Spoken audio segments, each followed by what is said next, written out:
से अब पुराने जातिवादी ढांचे में बदलना चाहती है, जिससे भारतीय मानवतावादी जनमानस व हमारी पार्टी कतई भी बर्दाश्त करने वाली नहीं है। वैसे भी भारतीय संविधान व उसकी उद्देशिका में जिन भी शब्दों का इस्तेमाल किया गया है वे देश की आत्मा को तृप्त करती हैं और जिन्हें काफ़ी सूझबूझ, लंबे व गहरे सोच विचार के बाद ही देश में लागू किया गया है। और अब उनके साथ किसी भी प्रकार का कोई और छेड़छाड़ करना ठीक नहीं है, बल्कि ये घोर अनुचित होगा। बीएसपी की ये इन पार्टियों को सलाह भी है, किंतु ये अति दुखद है कि देश को भारतीय संविधान के मामले में बार बार ऐसी अप्रिय परिस्थिति का सामना करना पड़ता है। और इस संदर्भ में बीएसपी को इन पार्टियों के विरुद्ध ऐसा लगता है कि अब हमें भी अपनी आवाज़ देश भर में जरूर उठानी पड़ेगी, बशर्ते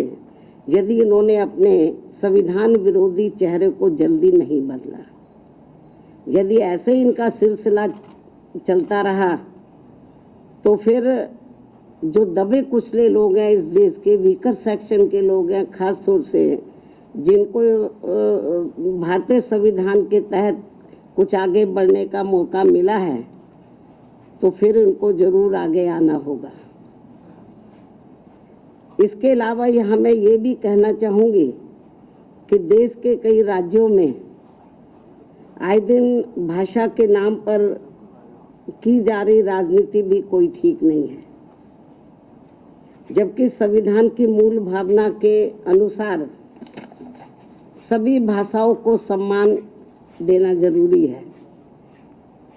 भाषा को लेकर बुद्धिजीवियों के बीच बहस होना तो कोई बुरी बात नहीं है, लेकिन इस मामले में सरकारों व पार्टियों के बीच किसी भी प्रकार का टकराव होना देश व जनहित में ठीक नहीं है। साथ ही वोटर लिस्ट में भी सुधार को लेकर जो किस्म किस्म की भ्रामक बातें कही जा रही हैं, तो उसे भी केंद्रीय चुनाव आयोग को अपनी स्थिति को जरूर स्पष्ट करना चाहिए और सभी राजनीतिक पार्टियों को विश्वास में लेकर इस कार्य को पूरा किया जाना चाहिए, ताकि इस अभियान का सही मुख्य लक्ष्य हासिल हो सके। जहां तक पिछले कुछ समय से देश में कई धार्मिक कार्यक्रमों को लेकर जो जातीय उन्माद, टकराव व हिंसा की स्थिति पैदा की जा रही है तथा कहीं जातिवादी मानसिकता के तहत खासकर दलित एवं अन्य उपेक्षित वर्गों के लोगों का जो शोषण, अत्याचार व उत्पीड़न आदि किया जा रहा है, ये भी कोई अच्छी बात नहीं है,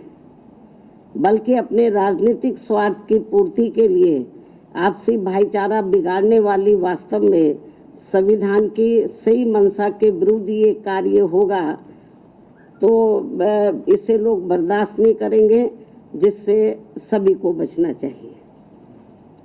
साथ ही बंगाल सहित पूरे देश में अब कहीं पर भी हमारी महिलाएं पूरे तौर से सुरक्षित नहीं हैं। ये भी बड़ी चिंता की बात है।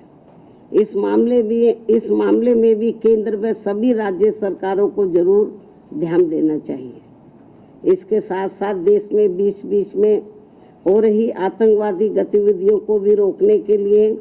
केंद्र सरकार को हमेशा सजग व पूरी तैयारी के साथ रहना चाहिए, ताकि अब आगे कोई भी आतंकवादी संगठन अपने किसी भी मकसद में कामयाब ना हो सके। इसके अलावा इस समय पूरी दुनिया में जो कुछ चल रहा है, तो उस पर भी केंद्र सरकार को अपनी पैनी नज़र रखनी चाहिए और इस मामले में कोई भी फैसला लेने से पहले यदि केंद्र की सरकार विपक्ष को भी गुड फेथ में ले लेती है तो ये बेहतर होगा।